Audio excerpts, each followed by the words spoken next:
You are welcome to SBC 103G, Protection Agencies and Community Relations. Still on the third unit, talking about criminal justice system.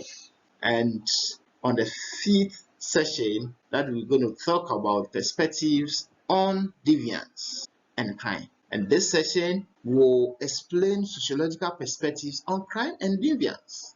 We will be introduced to the major perspectives, i.e., functionalist and conflict perspective.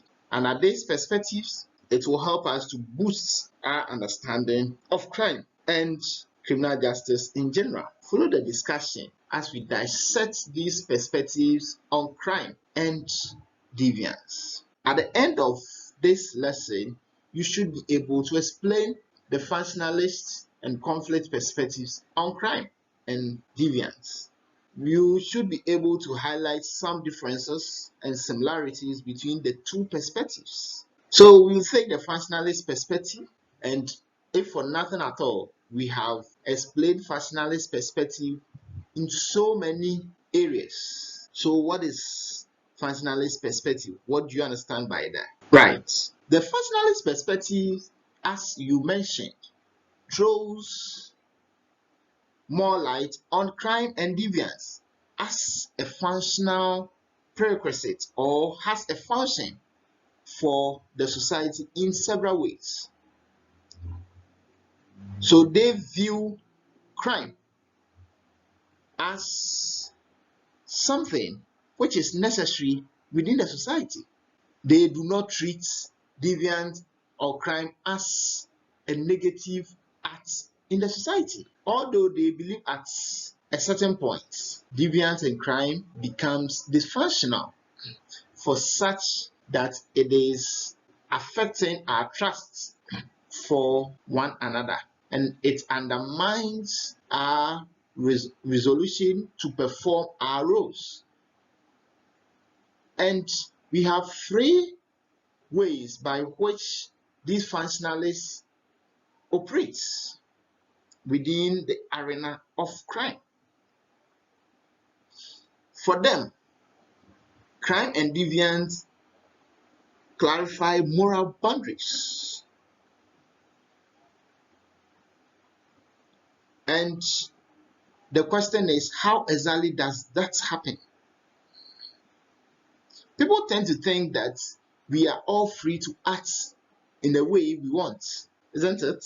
Yes. But when this happens, those who hitherto were of the view that certain actions did not have anything to do with societal norms and values, they quickly realize that such things are an afterthought that society frown upon. When such reactions occur as a result of a deviant behavior within the society which has been taken for granted, the boundaries for appropriate behavior are clearly established.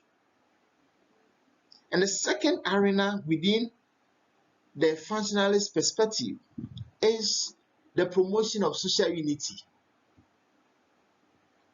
As we have been aware, crime and deviance promote social unity according to the functionalists, because we have already indicated that they see crime to be a positive thing. For instance, if bandits attack a particular village, such that it happens in some parts of the country, the villagers will forget about their existing differences and unite in order to find solutions to their common problem.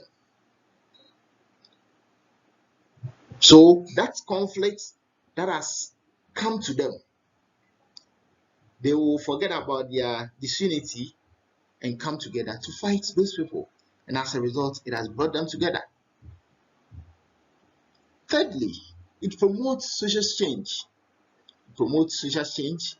That is, according to the functionalists, deviance and crime are functional for society because they tend to promote social change. The point here is that anytime deviance and crime become widespread in society, members of the society come together to reconsider their norms and laws in the society. And when this happens, can either lead to a massive recalibration of the norm and laws of the society, or totally new ways of enforcing the law and norms of the society. Such actions could lead to alteration in the social structure or in the way social interaction take place within a particular society. We will look at Robert Merton and then the structural strain theory. In 1968, Robert Merton, as a functionalist, developed a theory known as strain theory to analyze what happens when people are socialized to desire cultural goals but deny of the institutional means to reach them. Merton used the term anomie, which was borrowed from Durkheim, to refer to the strain that people experience when they are blocked in their attempts to achieve these goals. According to Merton, the most common reaction to cultural goals and institutional means is conformity, and everyone expects everyone within the society to conform. That is, the society expects its members to conform to the societal norms in order to achieve the desired goals. However, Merton explained that these goals are not accessible to most people in society, though they use the institution or the approved means. For example, in Ghana, the means to attain societal goals that we have been socialized to accept are either attaining formal education or learning a skill of trade. Yet, people makes it difficult for the bulk of the youth to achieve these means. Even those who achieve these means are equal under great strain to achieve these societal goals. In recent times, there was a soundbite from TV3 where a young man who was lamenting about the state of unemployment stated that they had always been told that education was the key, but after completing their various programs, they could not tell whether the leadership of the country had changed the padlock. So interesting. This is a clear example of structural trade that people go through. Merton identified 4 types of deviant responses to such a situation. And the first thing he identified is innovation, that is, using illegitimate means to achieve goals. With this, people adopt illegitimate means to achieve a desired societal goals. And a clear example is Ghana and Nigeria internet fraud, that is Sakawa in Ghana and Yahoo Yahoo in Nigeria. We also find people in Ghana who present themselves as lotto forecasters, and I believe that you have been seeing all those ones on the social media, who call people randomly to give them lotto numbers. There are others who masquerade themselves as telecommunications network to seek to defraud unsuspecting customers of their money. So for them, they don't accept the means, but they accept the goals of getting money. Now, the next thing that Merton talked about was ritualism. And to him, this is a situation where people realize that they would never be able to achieve the goals, no matter how hard they try. And as a result, they had decided that they will clench to the means.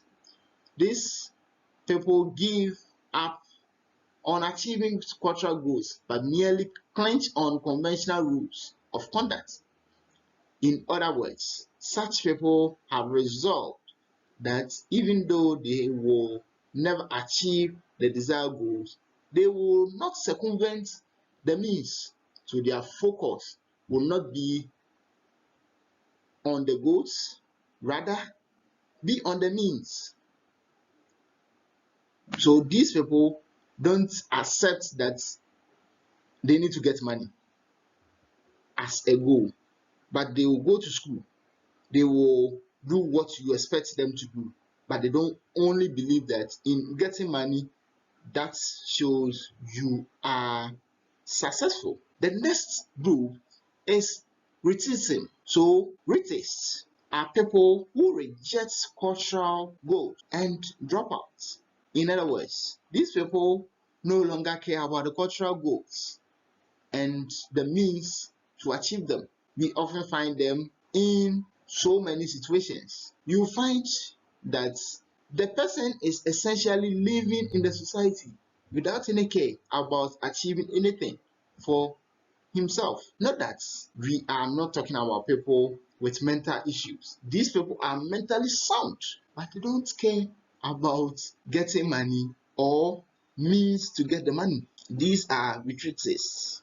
And the last group that he mentioned are the rebels. So these people are rebellions, and rebellion entails the rejection of cultural goals and means. So they reject all the two, and in addition seeks to replace these goals. So they reject all the means, but then they will replace the goal of getting money.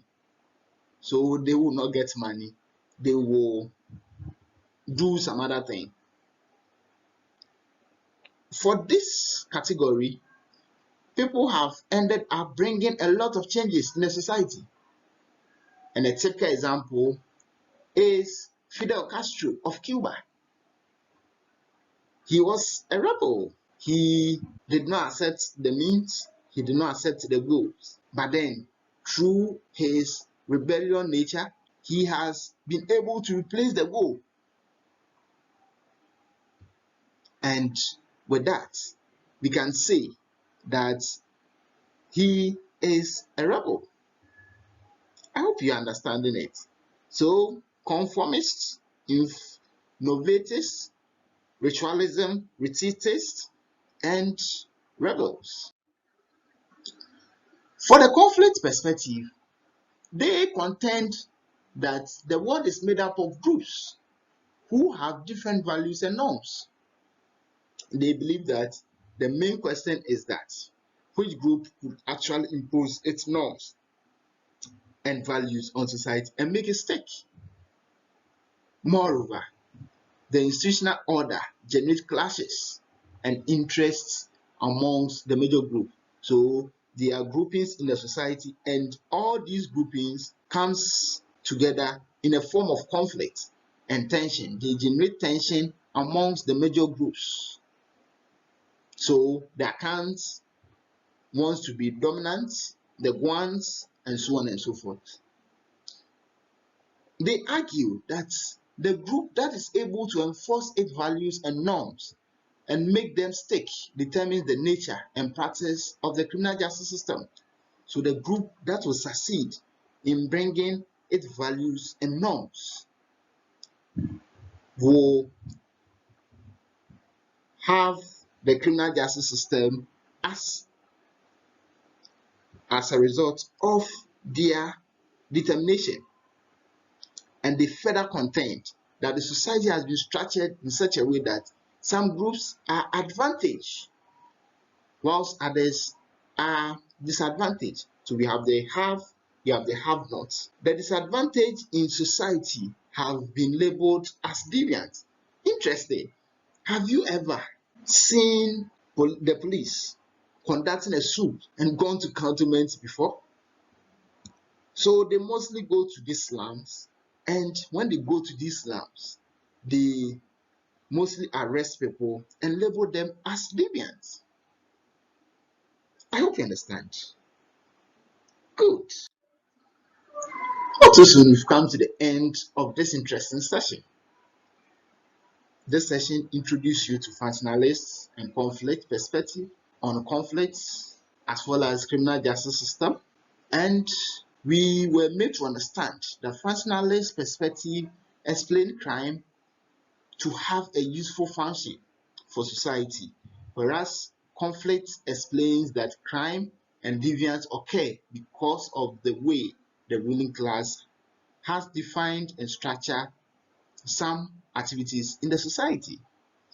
There is no doubt that this lesson has been so interesting. Well,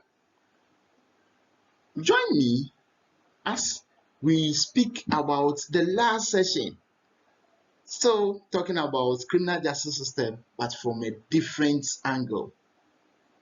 Now until we meet for that session, bye for now. Thank you.